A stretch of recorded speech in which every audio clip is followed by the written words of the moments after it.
My guest today is Arab American actor Sayed Badreya. Now, many of you have seen him in some of the biggest films in Hollywood, such as Iron Man with Robert Downey Jr., even Three Kings with George Clooney and Mark Wahlberg, as well as IceCube, and even Vanguard with Jackie Chan, and who can forget Independence Day with Will Smith. But his resume is so long, it becomes a who's who of Hollywood, and Sayed Badreya is truly a global actor. Now, in 2024, he starred in the BAFTA award-winning short film Jellyfish and Lobster, portraying a character with Alzheimer's disease, and he gave an inspiring speech at the BAFTAs as he reflected on his journey of playing terrorist over 4 decades, highlighting the challenges that Arab performers face in the film industry. And then in 2025, Sayed collaborated with Skydance Media on the Apple original animated sci-fi fantasy series, WondLa, and bringing his passion to life. Now, he also plays a vital role in the feature film Hello Beautiful, directed by Ziad Hamza and inspired by the story from talented author Christine Handy. And this film just won their prestigious Golden Palm Award at the 25th Beverly Hills Film Festival. Now, throughout his remarkable career, Sayed has appeared in over 75 movies and television shows, sharing the screen with iconic Hollywood actors like Al Pacino and George Clooney, Woody Harrelson and Halle Berry, even Gwyneth Paltrow and Adam Sandler, just to name a few. And he has experienced the honor of collaborating with some of the most esteemed directors, such as James Cameron and Michael Mann, Peter Farrelly and Jon Favreau, as well as Oliver Stone. So, ladies and gentlemen, let's welcome my esteemed guest today, the one and the only, actor Sayed Badreya, to the show. Welcome, Sayed. How are you? Life is good. Life is good. And thank you for all what you said. You took me back the journey from Independence Day and Stargate, where I start. I started in NYU Film School. So it's been a journey, and it's a great journey. And I'm the product of war and peace. I grew up in the war zone in Said, Egypt, which and the Mediterranean Sea and the Suez Canal, which every war affected. And I used to hide from the bombs, sound and go to the movie theater. And I fell in love with America. So when Sadat made the peace with Israel in Camp David, I was allowed to come to have a visa, and I came and I studied, and I went to NYU Film School. My roommate was Woody Harrison, Well, so I came from well, orange juice to having fun with Woody. you grew up in Egypt, like you said, Port Said, and I read, as you just said, that you would go to the movie theater at that time. Who was the president of Egypt? Uh, well, when I was 10, actually, during my mother pregnancy was Nasser in 1956, the Suez War. Then 2 months later, I was born in 1967. Was Nasser in the 6 Days War? Then Yom Kippur War was Sadat. Ah, okay. I'm trying to get my history back in the day, So I and came here when Carter was here. So that's right. I, Anwar yes, Sadat was president. I remember yes, that. I even remember when the peace deal was signed in late 70s, I believe, let's before say Reagan. started Before 78 to 79. And I took the opportunity because at that time America was given visa to uh, not famous people or not rich people, regular people. And I took a visa and I came and I pursued my passion. And my mother had 9 kids, and my dad died when I was 9. So she was thinking I am the one who gonna carry on, but my dream was to come and study, and I came here and I had to work and I had to study and I had to send her money and I had to dress good and I had to have vacation to go Egypt. But all that wasn't calculated. I was just doing my job. Well, I when did you attend New York University's film school? Well, I started in Boston, and I was with Ziad in 1982, but I started in 1981. Then I went to Emerson College for a year so I can get communication. And in NYU, I think in Emerson and NYU, they discover I have dyslexia. So I had speech problem, and in 1990, no, 84, 85, I was in New York, and I did a movie in New York where I play soccer.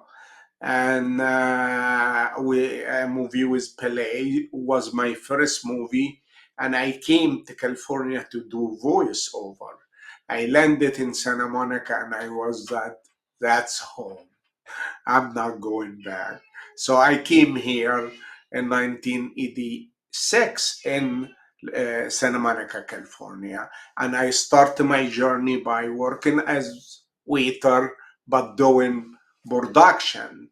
So I work with Anthony Birkin as a craft service, and he liked my energy, so he I become his assistant.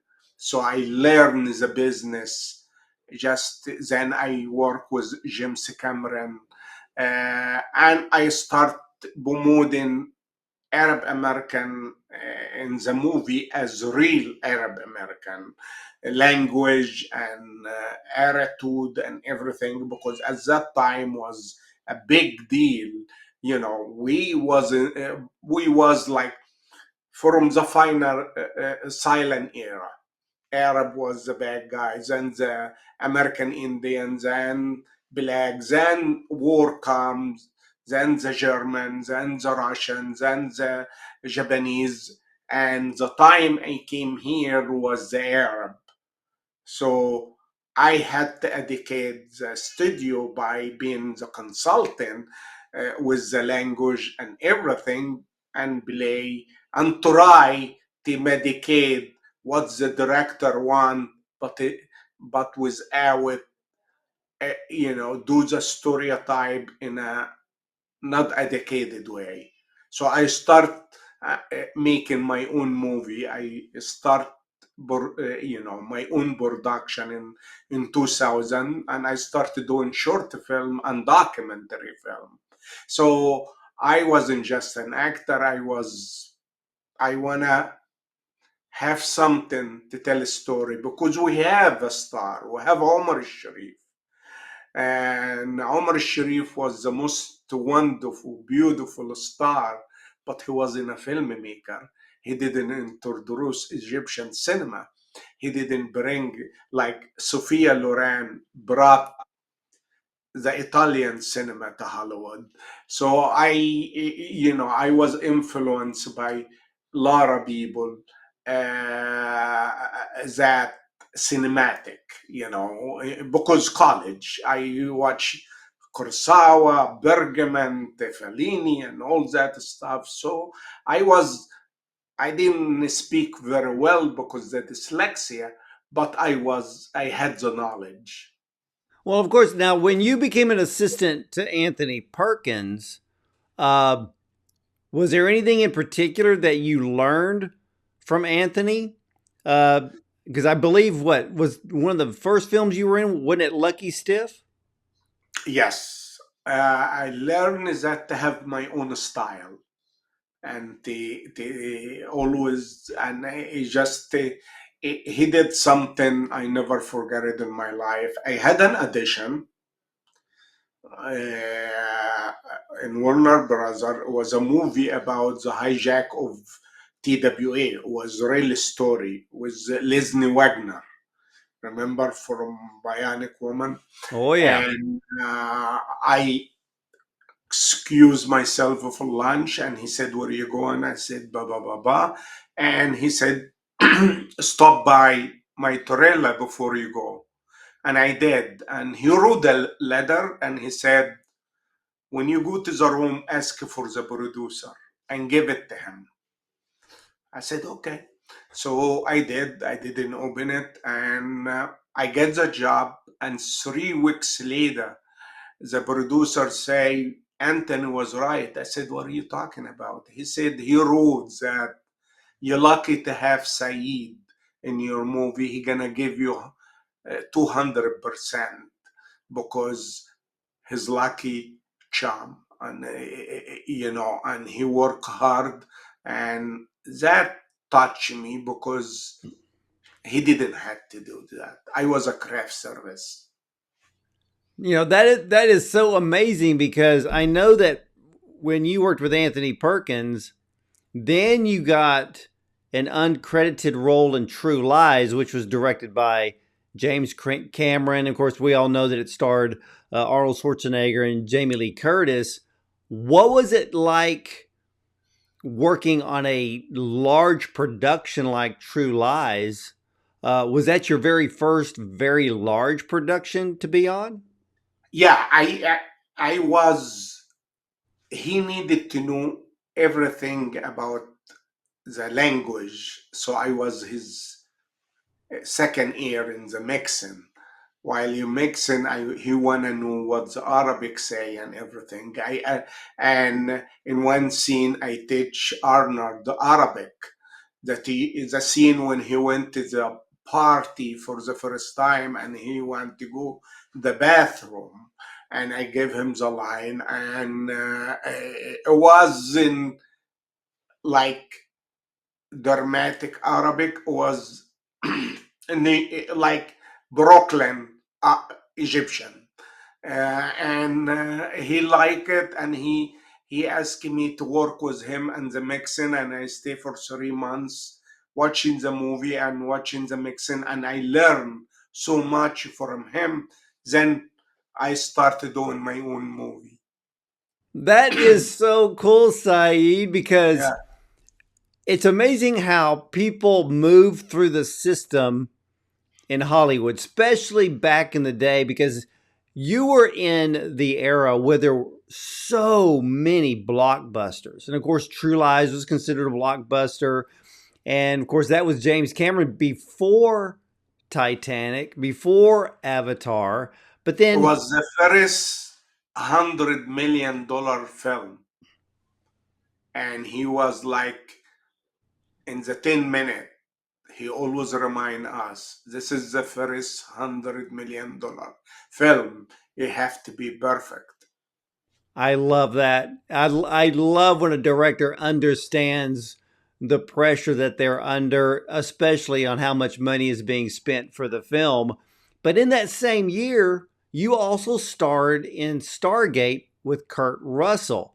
So 1994 really seemed to kick off your acting career into the 1990s because you were in so many films. Like you had Executive Decision, you had Independence Day, Kingpin, Three Kings, The Insider, and even Shallow Hal. I mean, during all of these films, you played an Arab character. How difficult is it for some nationalities to break out of the stereotypical roles in Hollywood? Well, I figured out late. I should have done Jellyfish and Lobster early in my life. I should have doing the human uh, as a migrant having crisis. But at that time, Hollywood wouldn't do that, so you had to do it independent, and or you have to do it in short film. But I did a movie called The T for Terrace, where I flip the people, I flip the storyline, where I play a terrorist. He play in a movie and he's not happy. He take over the set and he play the hero and make the American guy play the terrorist. So I I learn. I'm a product of just learning, and I'm a migrant. And we were at that time Arab American or Egyptian American was a slow moving target, so nobody knows anything about us. And don't forget, when I came, the year I came in '79 was the hostage in Iran, and they treat us look like. Everybody was at that time, they think we're Iranian, we're not Egyptian, and all that stuff. So I learned that, I am a man on a bike.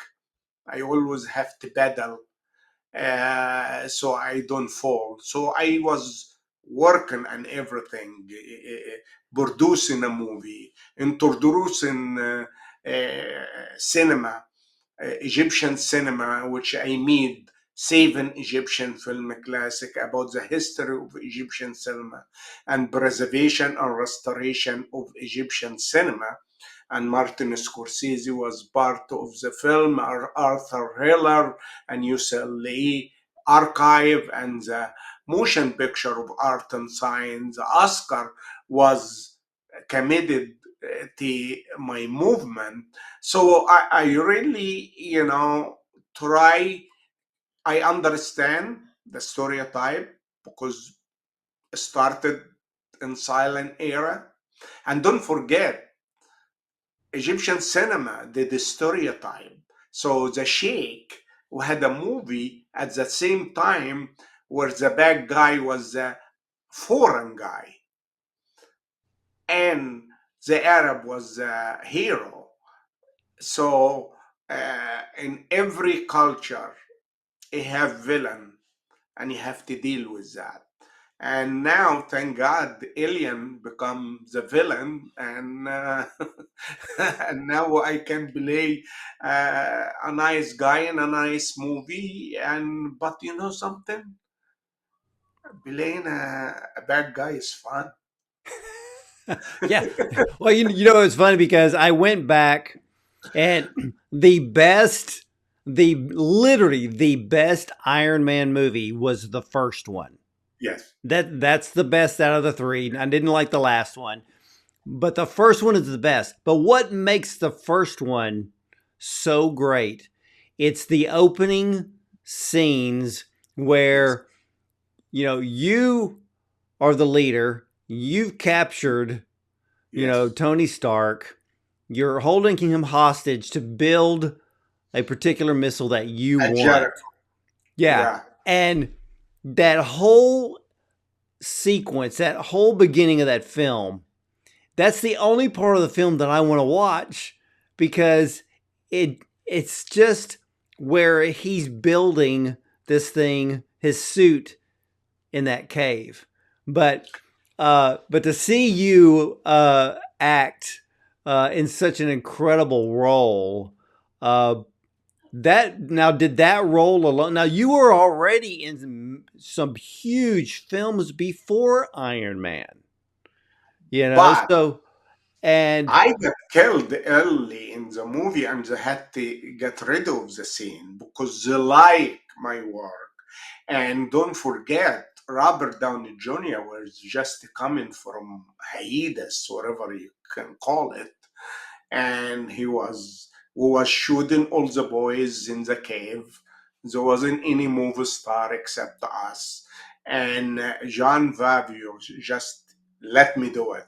Let me do the Egyptian. Let me do my style, and it is just wonderful. My favorite second scene in my life is with Christopher Plummer and Al Pacino in The Insider, when I have a shouting match with Christopher Plummer, and there is a translate.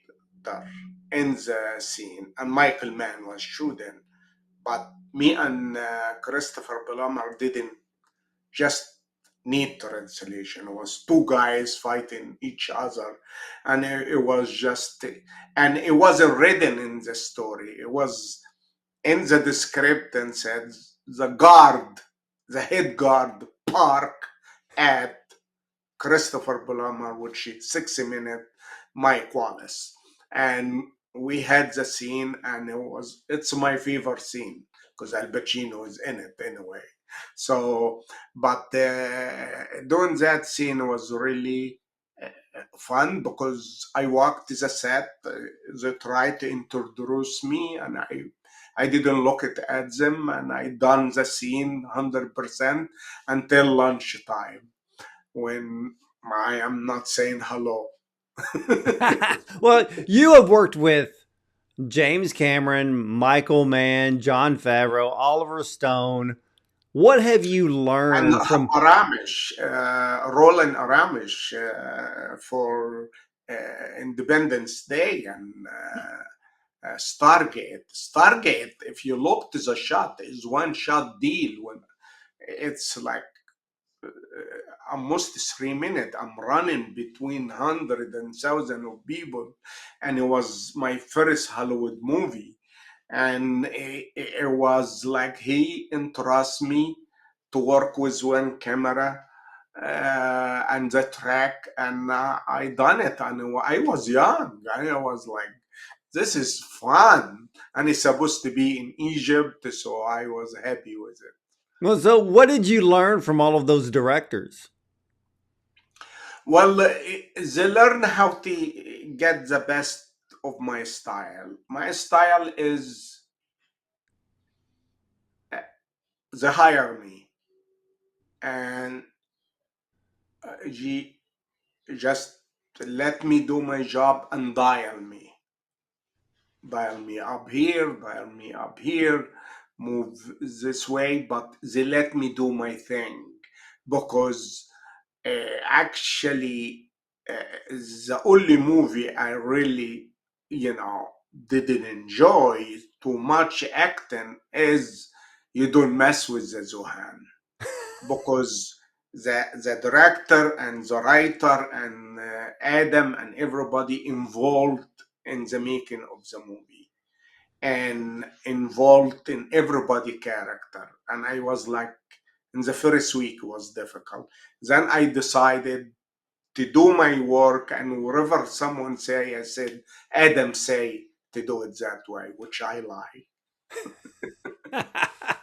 because I wasn't like, my style. I'm a craftsman. I'm not a great, you know, actor, but I know where the camera is. And my best work is the first take and the second take.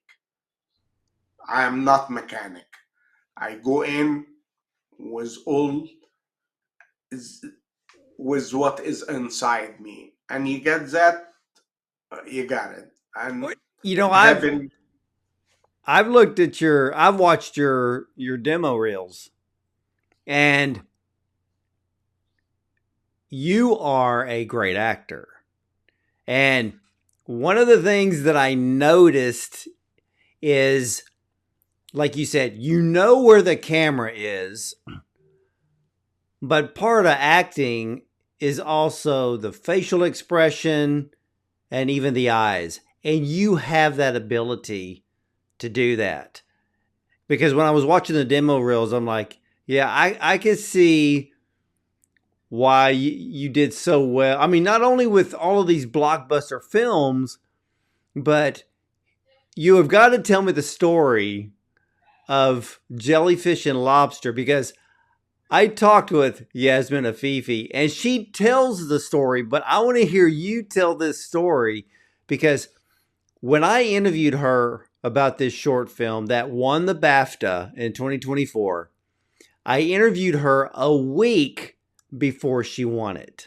yes, So, yes. so tell us the story about how you accepted the role and just take it from there. Well, she's young.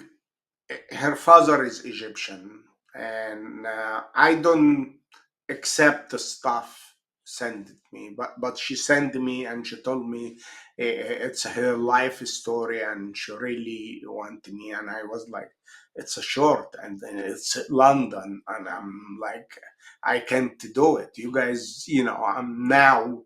With my age, it's so expensive to hire me because the flight and all that stuff, and you are a student. And she said just to read it, and she tricked me. I read it and I felt in love, and the school didn't want to pay for an actor coming from outside, so I finance business class ticket, I finance my food and my everything and my expense for the first time. Then a month later, she came in and she said, three of the biggest scene is out of focus because she shot and filmed. And during that period, I don't want people to take, it was a student film. So it wasn't a director with a producer who have power over everybody. No, the DB had so much to say, and they were taking so much time to set up. And was me and Flu Wilson was like, we're not gonna get all these things covered. So let's don't do the rehearsal. Let's shoot it. Guys, ready? Yes, we're ready. Shoot it. And we shot it. We shot it. Then she called me and she said, "To the biggest scene where you meet Flo is out of focus, and the other scene where she said on me and with the chemo and everything, and that's out of focus." And I was like, what now? She said, well, the movie will be different without you coming back. And I said, so I decided to go back, and with agreement that if she sell it as a feature, I don't have to be in it, but I should get my expense. So I went back, and at that time, I got my hotel, and I got my expense, and I got my food, and they didn't have money for Flu to have a hotel, so I bought a hotel tonight for her because I know if she's in a good mood, we're good.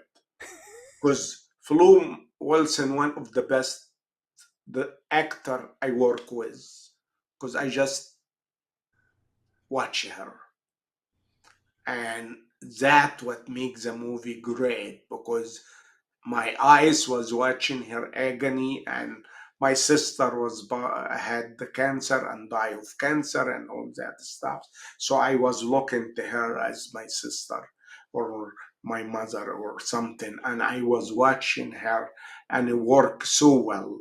So I found out they're gonna do the movie, but it had nudity, and I was no, no, I'm not gonna do feature with nudity. I already done the short, and if it's successful, I don't repeat it because I'm gonna be competing with myself.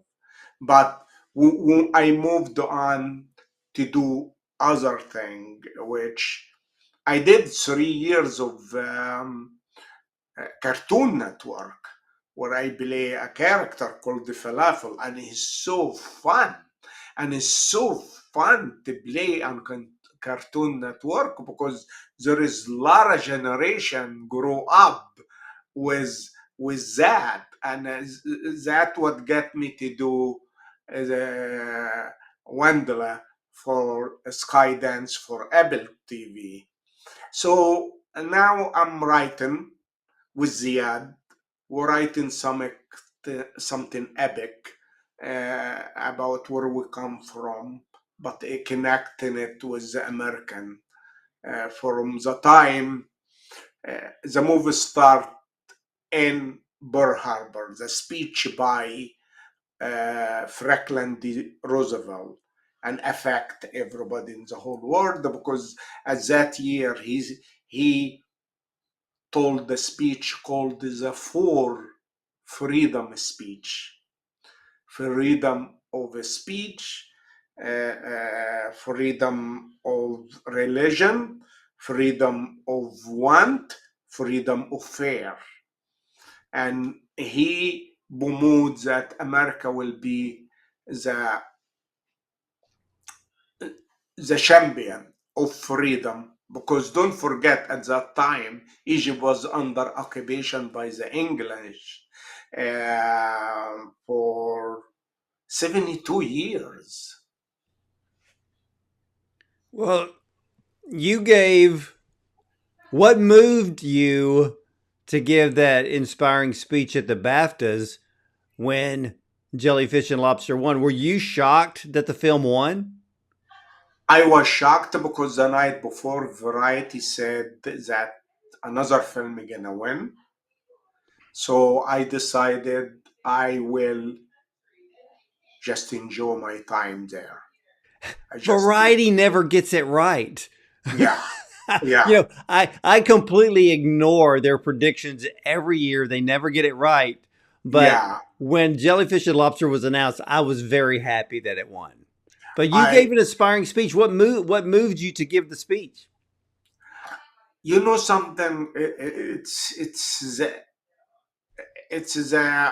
I was selfish by saying to myself you flew, you pay for the movie, you should be I pay more than the school for the two trip and I should be recognized. So instead of being recognized, I just my legs move and I walked in and I said quickly, and the audience room, like they want to hear from this guy who been saying him, playing terrorists all his life. And I opened my heart and a thing happened. And that's me, first shot. And and I just it's one of the moment I don't forget for the rest of my life because I'm standing there, the Prince of England there, which he was occupy my country. I grew up in a ghetto where the English used to bomb us, and we used to fight them. They used to call us Wag Town. So I felt like payback or not payback. Also, it's a closing of a wound, and I did the speech, and the audience was really receptive, and and Oh, you I know, watched it. I went back a few days ago and watched your speech at the BAFTAs, and the yeah, and I crowd did loved my it. Egyptian thing, just like Musala. Every time he scored, he nailed. So I took the BAFTA and I nailed. Thank God for it. And it wasn't planned. I didn't know we're gonna win, and I just heard the name. And when you hear your name in something like that, it doesn't leave you for the rest of your life. That's The right. BAFTA go to Jellyfish and Lobster. That rang in my ear a lot. I just love that, and I love short films, and I know that you have done many short films, but Yes. not only starred in them, but you also written and directed. How Yes. important are short films to the film industry, and should more actors of your caliber accept roles in short films? I think a short film help minority actor who can't get the lead, and he wanna show his talent. So short film, if I am the lead in a short film, Hollywood wouldn't let me the lead, which I did two movie where I was the lead. American East, which about Arab American post 9/11, and Cargo, which about human trafficking. But this was independent. It was a big, was in a big movie. So short film help newcomer to tell I can carry a movie. I can make you money. I am good enough to carry a movie. And short film good for the director, the producer, and the actor. And I think, in my opinion, BAFTA should give best actor to short film and best actress to short film, because short film we usually doing it for free, and we as performance we carry the movie. To give it to the producer and the director is, I think BAFTA is moving also to give a stunt people and to give a casting people BAFTA. But I think a short film should give best actor and best actress, I because agree. this will open for the minority, the people don't have voice, to have their voice in short film. I agree because in the past 3 years, 90% of the short films that I watch are outside the United States. I see actors that are Iranian, Af- Afghanistan, Syria, Jordan. Of course, you have the British actors, Australian, Spanish, the list goes on.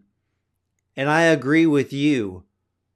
The short film needs to be recognized on a much greater scale than it is now. Now, if I was to compare the BAFTAs to the Academy, I like the BAFTAs better for multiple reasons.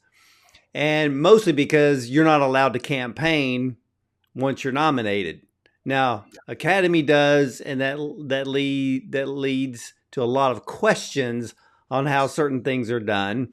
So I like the way the BAFTA does it, but I agree either one, Best Actor, Best Actress awards should be given in the short film category because I have personally seen performances that are, I'll just say, they're Oscar level performances in short films, and they need to be recognized. So I'm 110% in agreement with you. Because cinema start short film. Silent film start short, then they start talking in short. Short is the beginning of cinema, and short is the most difficult thing to do. And how can you know what is crazy? You can have Anthony Hopkins eating someone liver with mushroom and get a great performance. You can get a killer, a rapist, and have a great performance. But you can have a freedom fighter, which you would call him terrorist, give a great performance, but they say, he's an Arab. He doesn't, you know, he does what he know. No, no.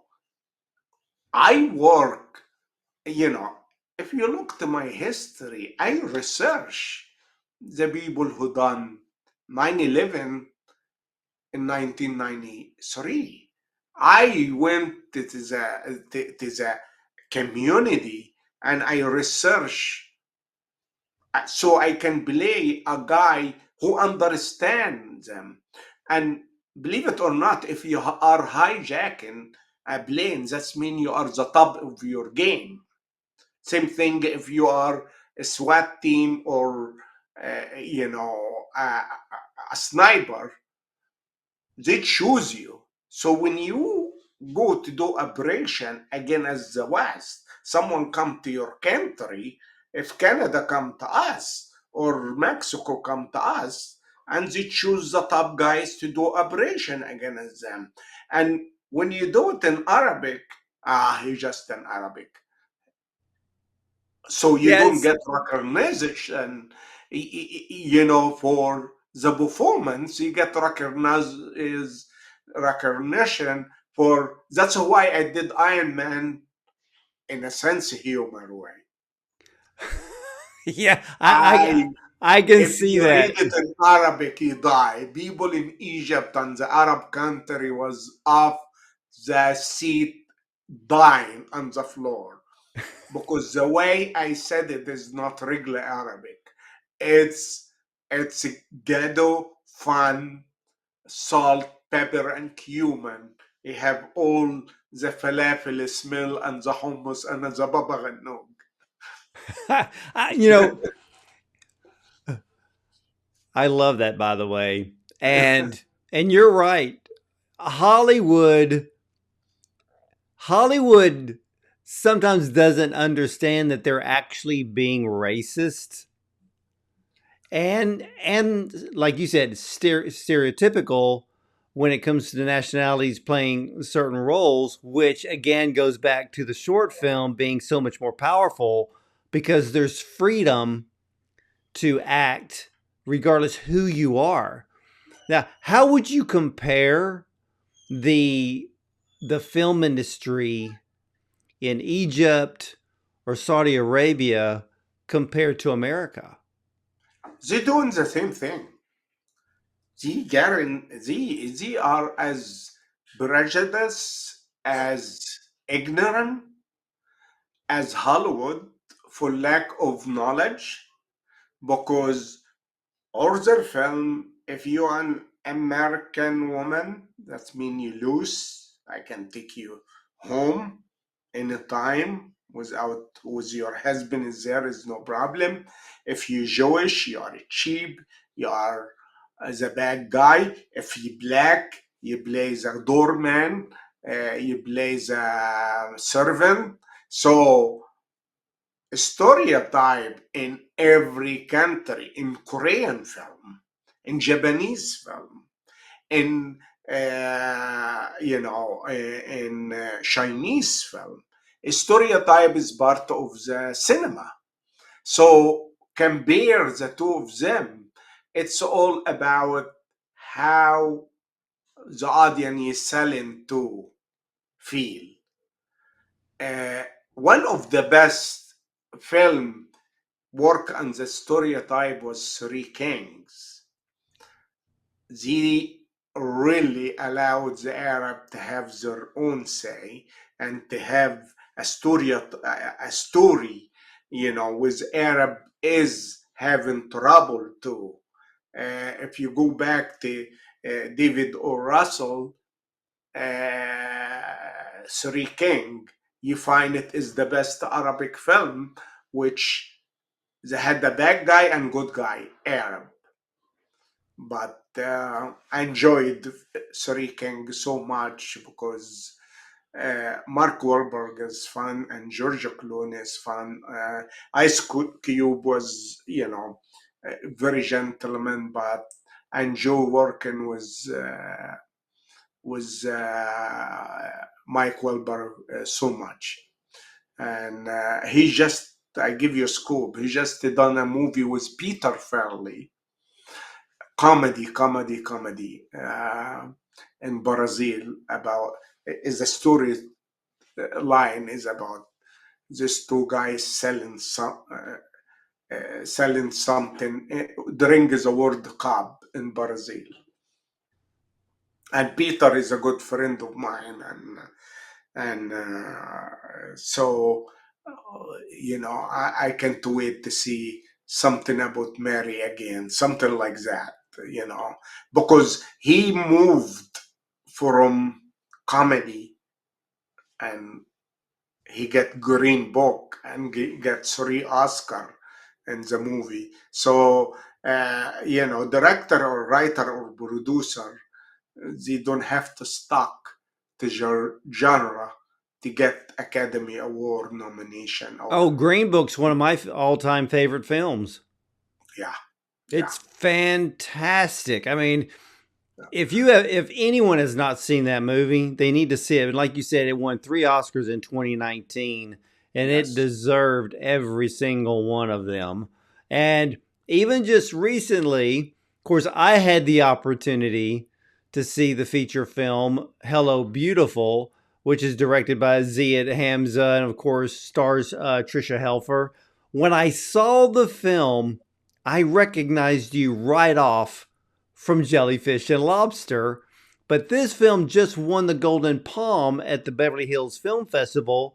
Um, how did you get cast for that film, and what was it like being in another film that wins a major award?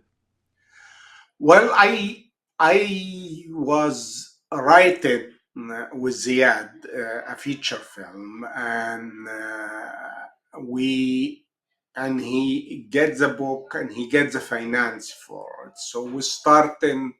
He sent it to me and he said, "What do you think?" And I started saying, you know, I love to be part of the film. And he said, what do you play? I said, the mother-in-law, just for a joke. And I said, listen, you know, you have them as rich people. You have them as, you know, because we're supposed to shoot in Lebanon in the beginning. Supposed to be the movie be in Lebanon and everything. So I was like, you know, I want to be part of this, but I want to be silent because I want to project what I felt about my sister, which I wasn't there while she was battling cancer.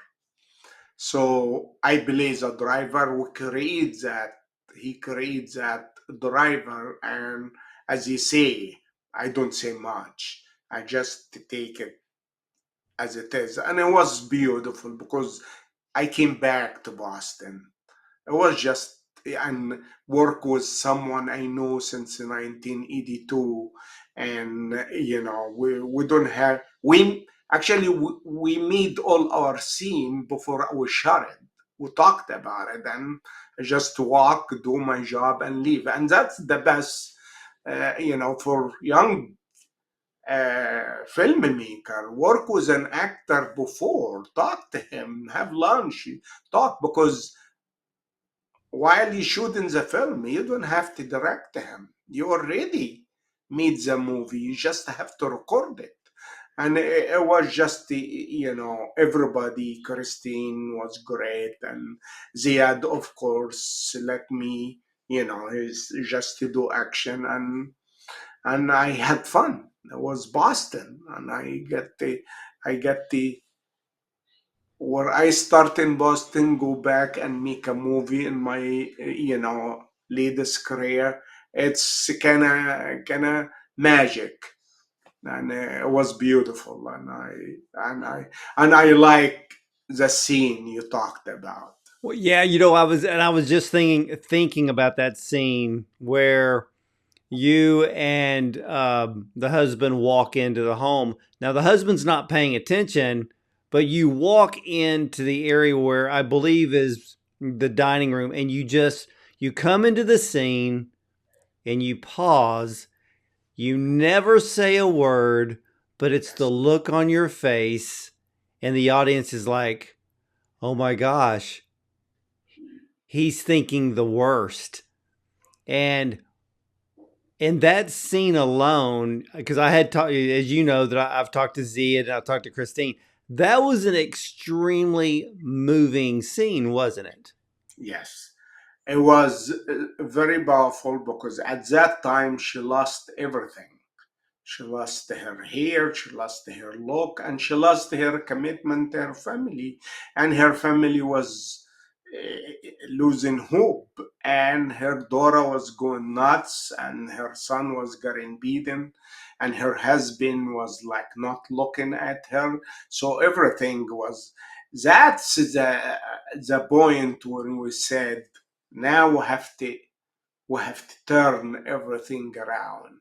Then when she started fighting for her daughter, then when she fight the guy who came in to to sell her the drugs, then when we go after him and her Tariq, which Khalil, played by Tariq Bashara, go after the guy and beat him up, and I'm like, he he throws a cane on the floor. It wasn't in the script, and I saw the cane and I moved to the cane and I took it, and everybody expect me that I'm gonna hit the guy again. No, I shouted to him like a bulldog, like, don't come back here, I am gonna be waiting for you. And I said it in Arabic. I said a bad word, was sharmuta, which I mean bitch.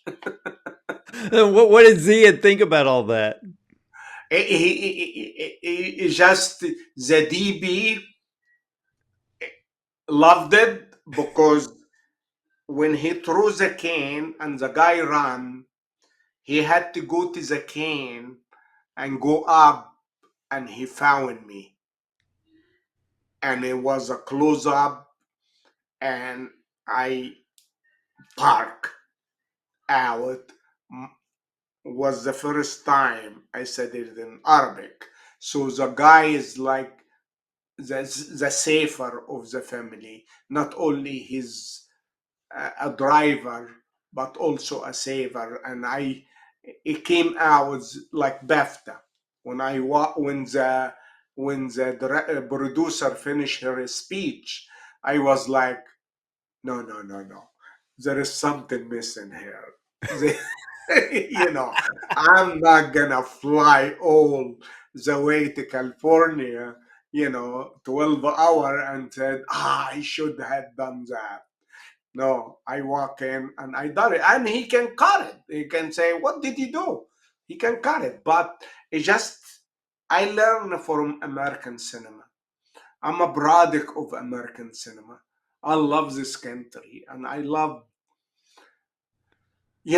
what is, my heart is aching to what the country going through right now, because in the end of the 40 and the 50 will come to the red wave where everybody is scared of everybody. But what I'm saying to American, we have a big engine. We can turn the thing around again. We can be, as Reagan say, the light in something and the hell.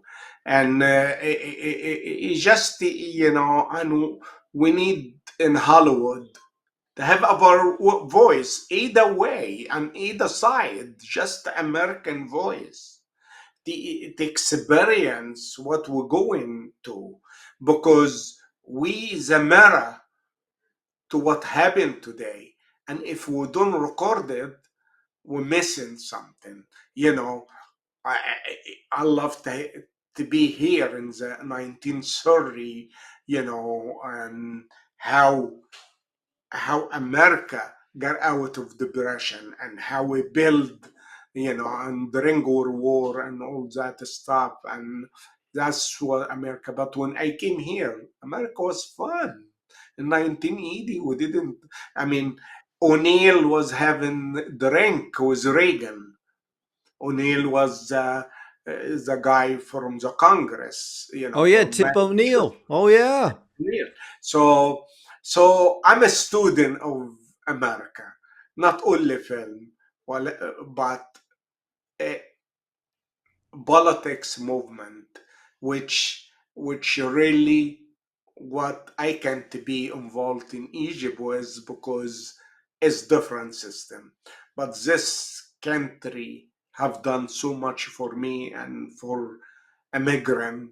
And if you go back to your grandfather, it's me. It's the heavy accent guy. It's the guy he tell it to you as it is.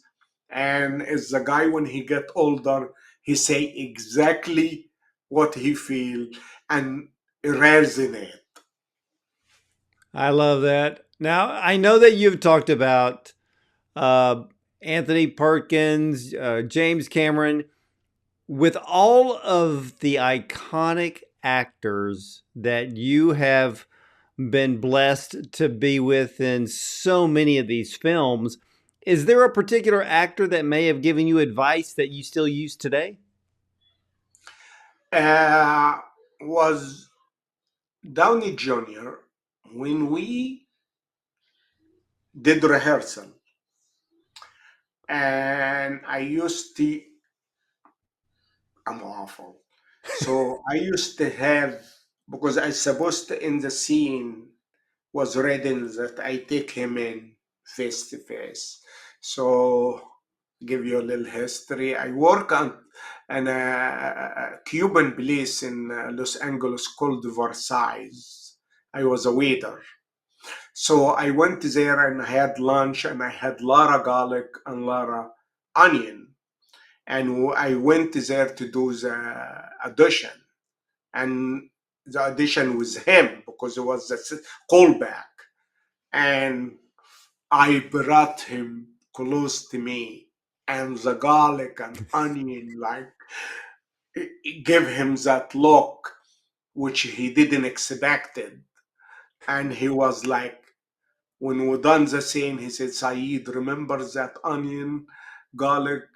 I want you have this because your character is still, yes, he's funny to his own people, but the Iron Man have to know he's in trouble. He have to make a weapon to get away from this guy. So that's one of the thing.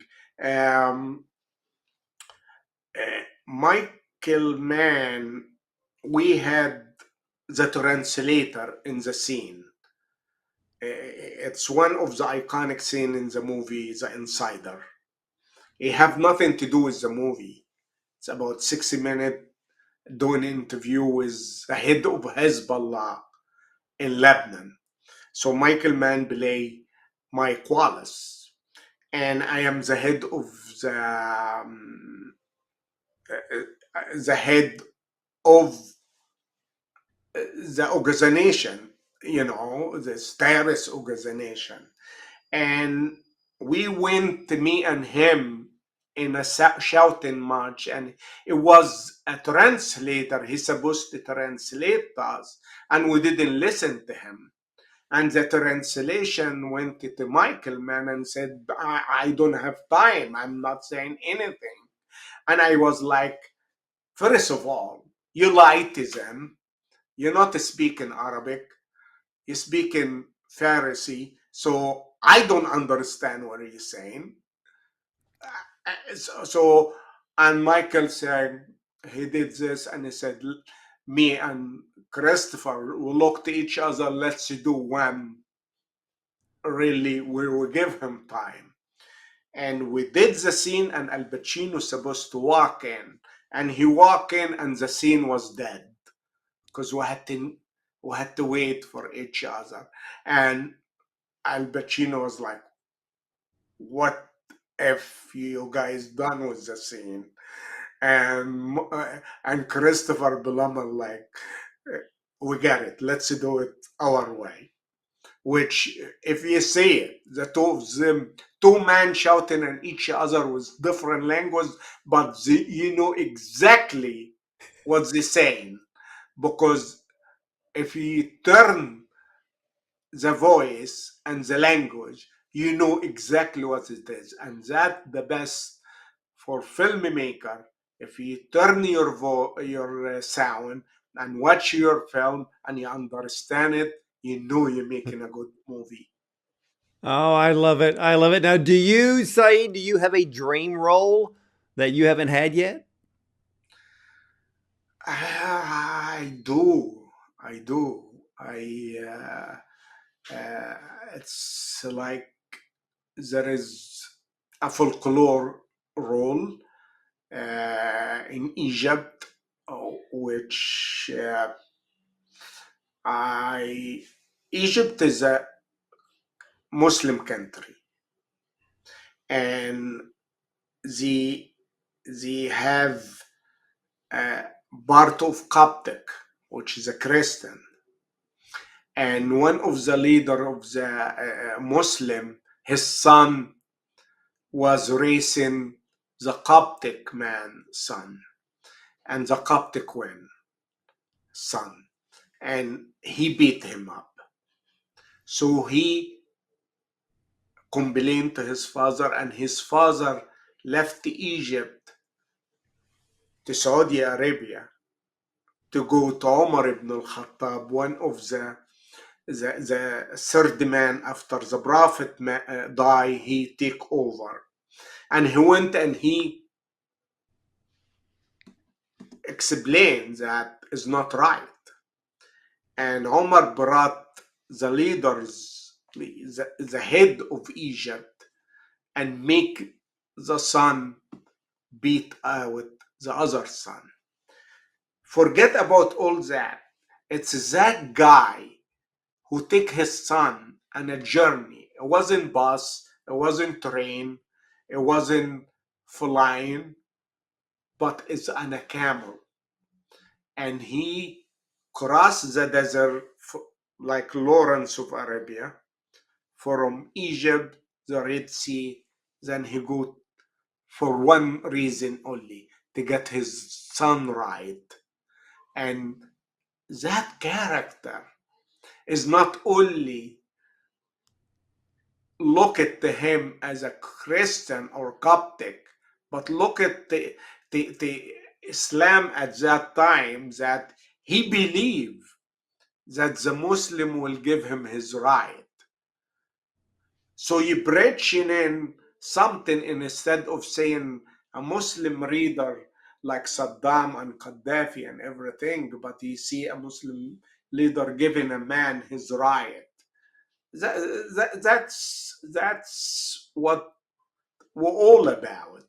We want to see the goodness in our difference, because I like my difference with you, because it brings something to discuss. If we two like, it's boring. That's a cinema. If you watch Exactly. the scene and everybody, it's agree with each other, where is the conflict? Where is the the under tax? Where all that? That's cinema. It is. It is. Now, is there anyone that you haven't worked with that you would love to work with in Hollywood? I hope I it's Clint Eastwood. He's what, 90? Was he 94 now? I know, but you know, watch his career. His career get better the older he get, because he surround himself with people who know him, so they don't have to say sir, they don't have to say, they call him his name, they and his one shot deal. Forget it, move on. And that's my style. That's what I like about director. That's what John Favreau does. And Oh, so John Favreau, he likes to do the one shot.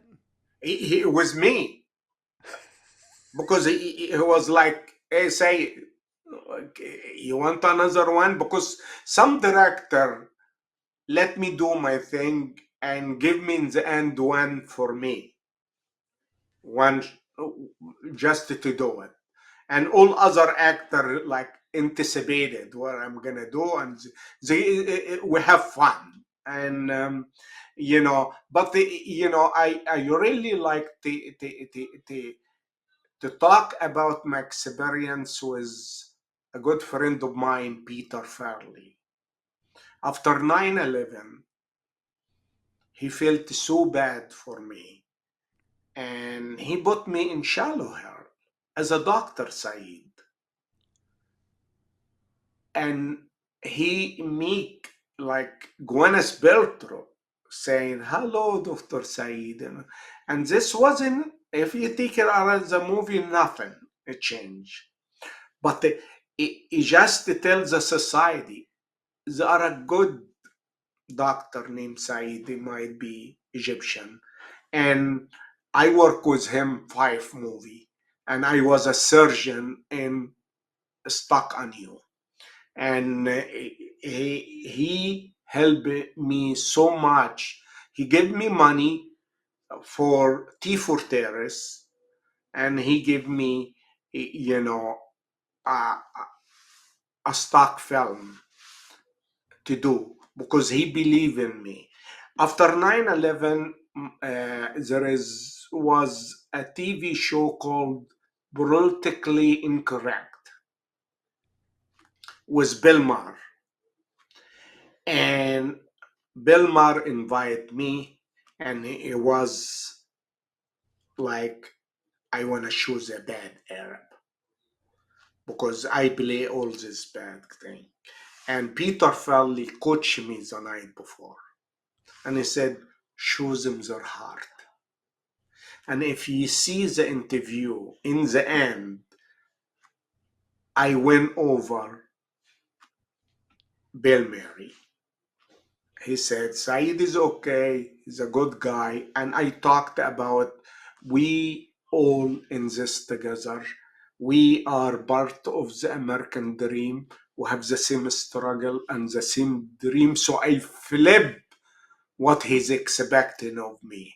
So, with someone like Peter, it's like, it's good to have a good American friend who understand media, and he can help you present yourself in a better light.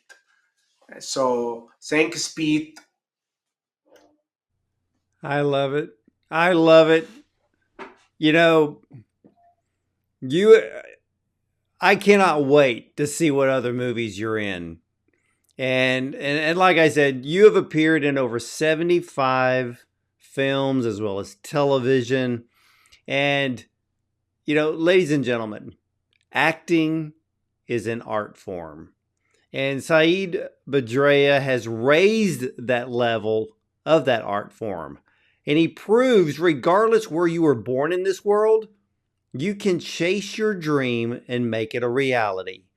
Growing up in poverty in Egypt didn't stop his dream from being an actor in Hollywood. Even the famed acting coach Stella Adler has told all of her students to absorb your surroundings, go out, travel, learn, use your own life experiences to become a better actor. And Saeed has done just that. And again, with over 75 films on his resume, we're going to see a lot more of Saeed as he shows no signs of slowing down. And Saeed, do you have any new projects coming up? Yes, it's a movie I already shot in Chicago, or called The Space in Between. Um, I play a man who come to do the well with his cousin, and he found out that his cousin have dementia. So, and he didn't want to come, so he come with misconception. Let me say that again, because the dyslexia is miss this. How you say it? Uh, Misunderstanding of the situation. Misconception. Misconception. Yeah. So, and just the character had a nice curve to it. And I like that because you also have nothing to say so much because it was a really difficult situation for him to see his cousin, the one he gonna split money with, losing, not remember him, and all that. So I hope they finish it soon and we send it to you. But we're writing, me and Ziad, a movie about. It's based on, not based. It's inspired by a real event called the Sullivan Affair, which Ben Gurion sent a higher group of young Egyptian Jew to do sabotage in Egypt, but we take it and we making it in a different way without getting into the politics, who against who. Is a story between a rookie Egyptian, first time on the job, and a beautiful Jewish Egyptian. And I hope we'll finish it, and I hope we're doing it, and life is good. I love that. And yeah, make sure you get those films to me so that way I can watch them and you and I can do this again. We do that in Egypt when you promise someone something, you go this من عينيا. Like, what is the most important thing in our body is our eyes. So I said, with my eyes, I promise you. And I and I salam l- alaikum and all that beautiful stuff. And someday you come to Los Angeles, I'd like to invite you for an Egyptian dishes. well, I will tell you what. When I come to LA, I'm going to take you up on that. And so I look forward to that, Saeed. And ladies and gentlemen, you know, every film ever made is pretty much on streaming. So if you want to see Saeed Badreya on film, you've got to look up the Insider, look up the original Iron Man, Executive Decision, or Stargate. The list goes on. And if you live on IMDb like I do, you will see how long his film resume really is. It is something to see. And he's still out there bringing us incredible stories, incredible acting. And again, Saeed, I want to thank you so much for spending this time with me today, and we match with our red and black, and that was not planned, but I guess great minds think alike. So I want to thank all of you, ladies and gentlemen, for watching and listening. Be sure to visit bondoncinema.com, subscribe to our YouTube channel and our many audio channels, and also catch our special interviews on my Prime show by the same name. So as for me, you're either going to see me at the movies or from the red carpet.